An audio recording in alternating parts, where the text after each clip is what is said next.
Thanks for watching another video of mine.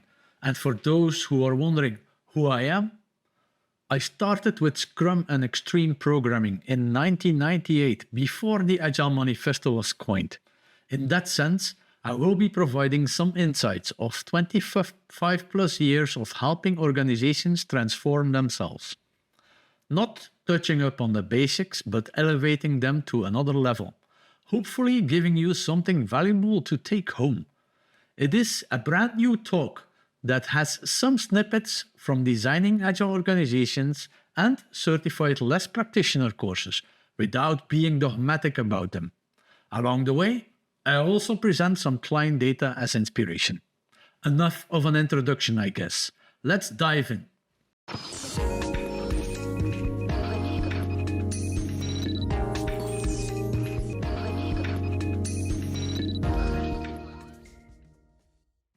The title of this video is Strategic Agility Ahead, not Team Agility or Business Agility.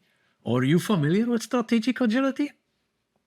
Maybe you do, but let's dive in what it means to me and my current understanding of running successful businesses. When talking about strategy and organizational design, we can't ignore J. Galbraith, a complexity thinker and a consultant who had great understanding how companies tick. His big claim to fame, the STAR Model, a framework that became like a Swiss Army knife for organizations wanting to shape up and perform better. A 5-point diagram where all points are interconnected to each other. Change one and it ripples through to the others. Where only a consistent organizational design across all points results in a well-oiled machine.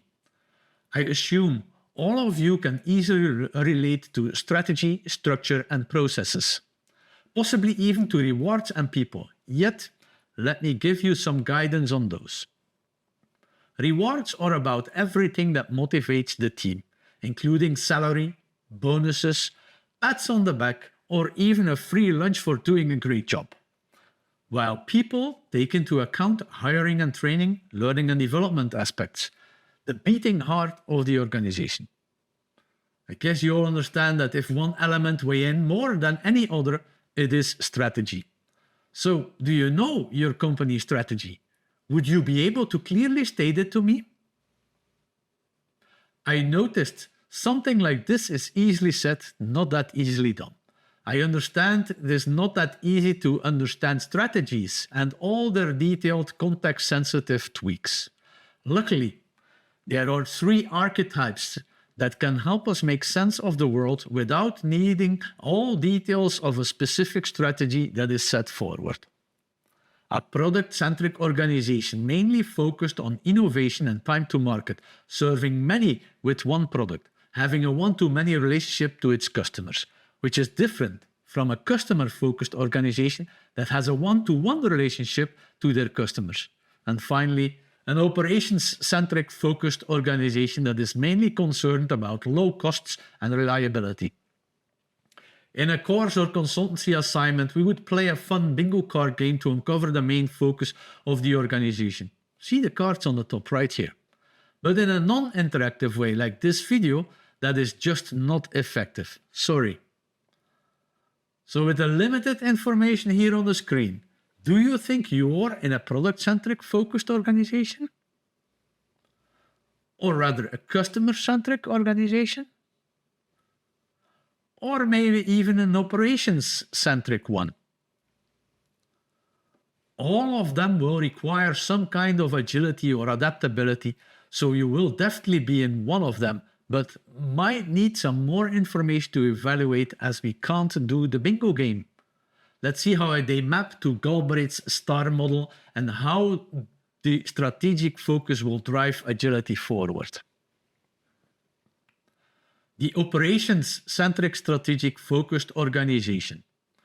Typical examples are factories or service providers of common goods like electricity, gas, water, food, and so forth. Their strategy is focused on efficiency and cost. Structure is around processes. People development is targeted towards reliability, automation, and quality, while rewards will be connected to resource utilization and complying to standardized processes.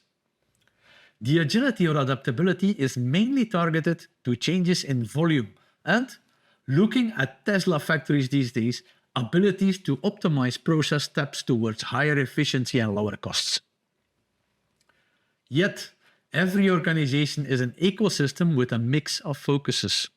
If you have a department that builds and maintains a product in an organization with an operations-centric focus, then that department's underlying product focus will be at the service of the company operational one, meaning that the product definition should be directly connected to the company's key processes, like stock management or resource planning, for example. The customer-centric, strategic-focused organization. Typical examples would be consultancy offices or digital marketing agencies.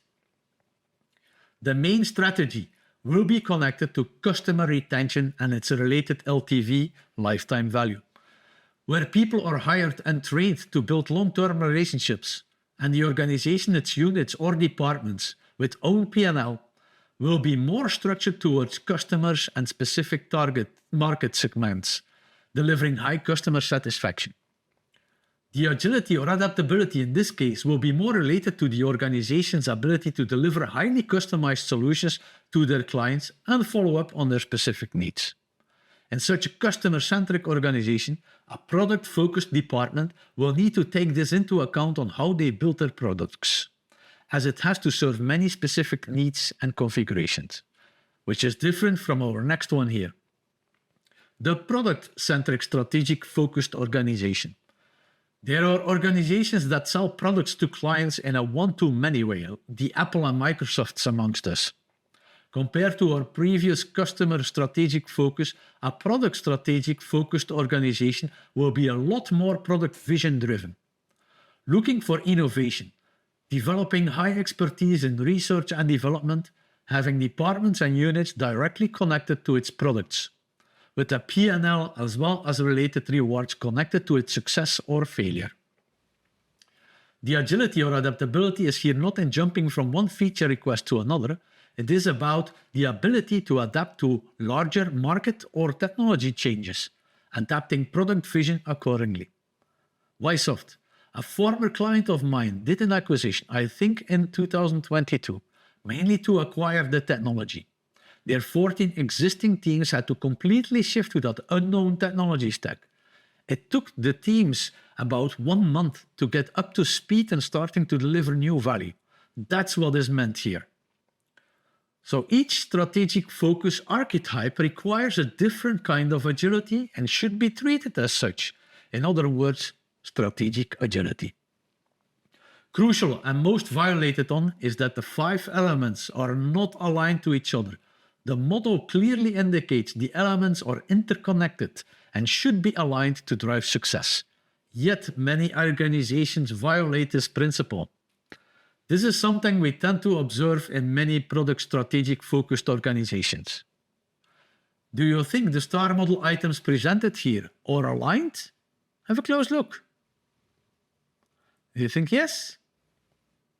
Or do you lean into no? Which ones are aligned? Which ones might not be aligned? We don't discuss the strategy element, as that's the driving factor. So let's start with matrix structures. I guess you have discovered that the matrix structure is most probably not suited in relation to product innovation. So let's zoom in on that for a bit using a different model, or topologies. The horizontal axis is all about speed and thus the transaction cost going from ID to delivering value to the users. The more to the right, the lower the costs, the faster users can benefit from what's being done. But it's not only about speed.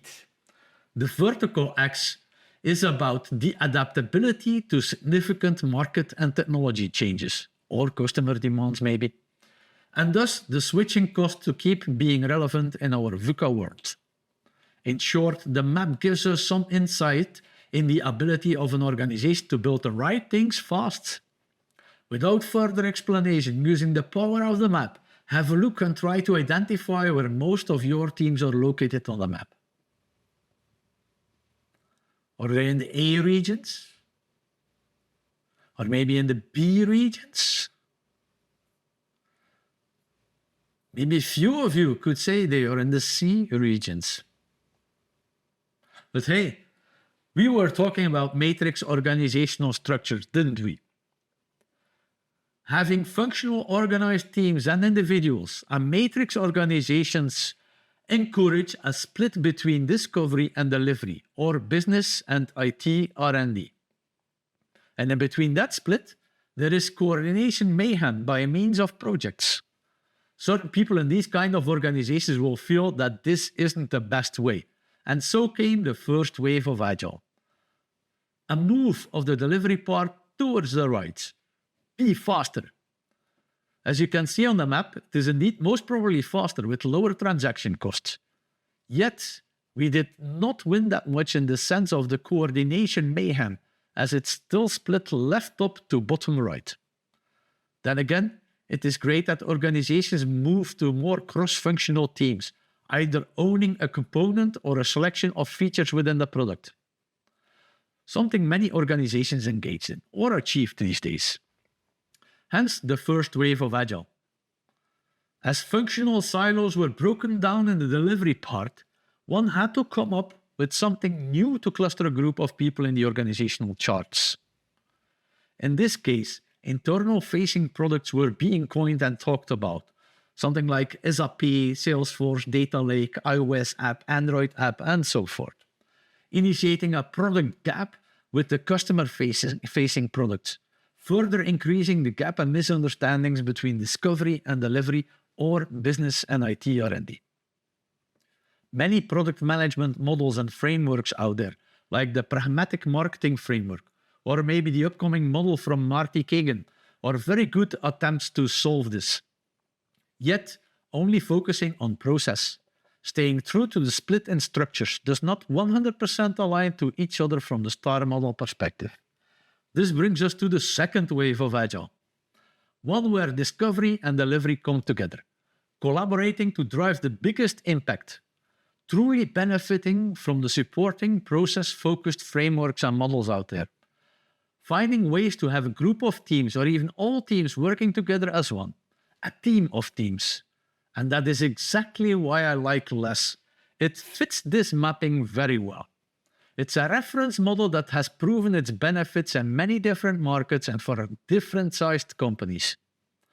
To give you an example, one of my clients, Mysoft, is working with 14 teams at one product backlog, where a team of 3 is taking care of the necessary product ownership, and where discovery and delivery is mainly done within the 14 teams itself.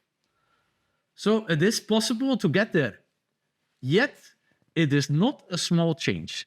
It requires business and IT R&D to truly work together to perform discovery and delivery. It is a big change with an effect in pretty much all points of Galbraith Star Model, and we should treat this kind of change with respect. You certainly know Kaizen, the small continuous improvement system, and that is very much okay and highly valuable. Yet a big change, like we talk about, requires a bit more respect, and that's where Kaikaku comes in play. Imagine a factory pipeline setup. You can do Kaizen till you hit the limits of the factory line setup. At that moment in time, you will need to change the factory pipeline or system. You don't do this with small incremental improvements, moving machines a couple of inches each time. You analyze the system change thoroughly. You prepare for the Kaikaku where you adjust the factory pipeline. And once ready, you shut down the old system, put in the new system, and start up again to continue with Kaizen. So if we show respect to the change that is required to move to the top right of the archetypologies map, then we need to take time to analyze, prepare, have a launch event or Kaikaku, and then coach to keep making small improvements within the context of the organization. Most probably moving away from a standard framework approach. The best way and only way that this kind of radical change works out is that the analysis, preparing, launch and growth is done by the people for the people, not being pushed on them by a consultant or a manager somewhere. It takes time, but it is well worth the investment. One way to get everyone involved is top to bottom, is to elaborate on what is known from orthopologies into a more detailed and context-sensitive representation. Les is providing us with featured team adoption map to do so in a collaborative manner. You gather lots of volunteers from within the target audience for the change and put them to work using the featured team adoption map. While doing so, you let them come up with the required preparation steps for engaging in a Kaikaku event. And ask them to come up with an estimated date when those steps could be finished, and the organization is thus ready for its launch or Kaikaku event. To finally also do the Kaikaku together and being proud about it. Why? Well, if it is done by the people, for the people, then exactly those people will be proud about their achievements. After the Kaikaku, one might end up with a flavor of multi-team Scrum which could look like less. Now you know about my personal favorite, one I have used in many different organizations. Organizations with 50 people up to 1,000 people in different markets. And even more astonishing is that less has been proven to work in all three kinds of strategic focus archetypes, not only the product-focused one. For an operational strategic focus, the product definition will be different. For a customer-centric focus, the way the product is being built will be different.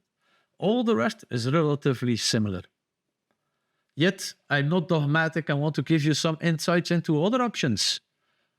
Fluid scaling technology is another model I like and get inspired by. Yet, it's not as mature as less, and doesn't provide guidance when going beyond groups of 50 people, which is considered a collective in FAST. But maybe you don't want or need to be in the upper right corners of the orthopologies map. Then team topologies might be a good choice. And we could continue like this for a while, as there are more models and frameworks out there than you can imagine. Here is just a snippet of what's available for you to pick from. What is important? That you choose your starting point wisely, so it is consistent with your strategic focus and the design of the other star elements. We explored the matrix structure, and now you understand that it was inconsistent with the strategic focus of this company. At the same time, you also understand that just Scrum might not be good enough, and multi-team Scrum is a more appropriate naming. But what about these other two here? Single skill, job-based payments will most probably not be the best way forward to have discovery and delivery done as a team of teams, isn't it?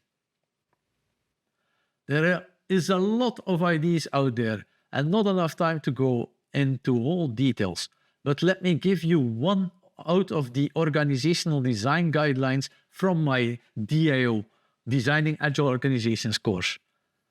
Multi-skill development and rewarding, where there is attention to personal and team accomplishments, and one tries to find a balance between specialist and generalist, developing or growing more towards a legion of multi-skilled specialists. Hey, with the current AI capabilities out there, it has never been that easy to go into that direction. How does this look like? Well, in the reward spectrum of the STAR model, performance appraisals and other motivational factors should take into account the balance of specialization and generalization. Top left and bottom right being average valued, while top right is most valued. Yet multi-skilled specialization is not as easily measured as single skill specialists are. In that sense, it might be a good idea to provide a mandate for promotions and bonuses in the hands of the people themselves. You know, by the people, for the people. You might think that's not done and just too crazy to be true, but here is my soft again. They did it and are still doing it. Again, it is possible to get there. In the people aspect of Galbraith Star Model, I can give you these nice examples how you can stimulate multi-skill specialist development. Applying truly collaborative practices like pairing, mobbing, swarming, and the three amigo approaches. Slack time and the related I'm bored or underutilization agreement, where the first thing isn't let's take the next item from the product backlog, but rather help the team by pairing or mobbing, helping other teams learning skills, resolving technical debt so things become easier over time. Only when all those options are out of the question, that's the moment to talk to the product owner.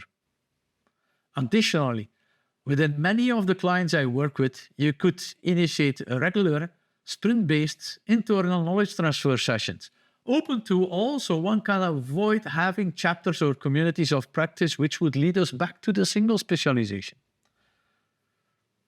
And learning katas. Half a day up to a whole day collaborative practice of new techniques for refinement, coding, testing, growing new skills together. I bet you can come up with many more in this domain. Let's finish where we started. Galbraith's Star Model. You have seen that strategy is the driving factor to design the other elements in alignment with each other. There are 3 strategic foci archetypes, with each having a different need in agility or adaptability. Hence, strategic agility.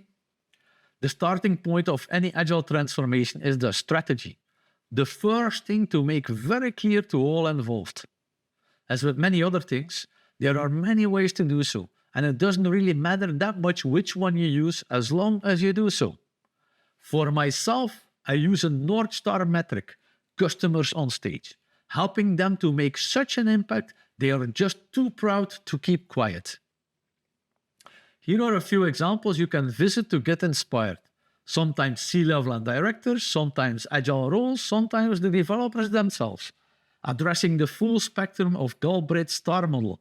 To me, the better way to be successful.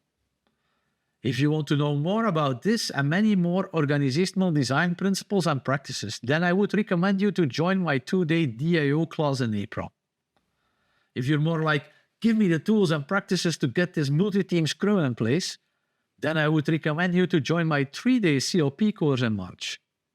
Links are easy to remember.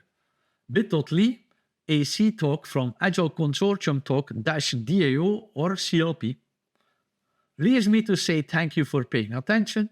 Here is a free ebook gift from me to you. Just scan the QR code and download. If you have questions, do not hesitate to reach out through LinkedIn, for example. Thanks again and enjoy.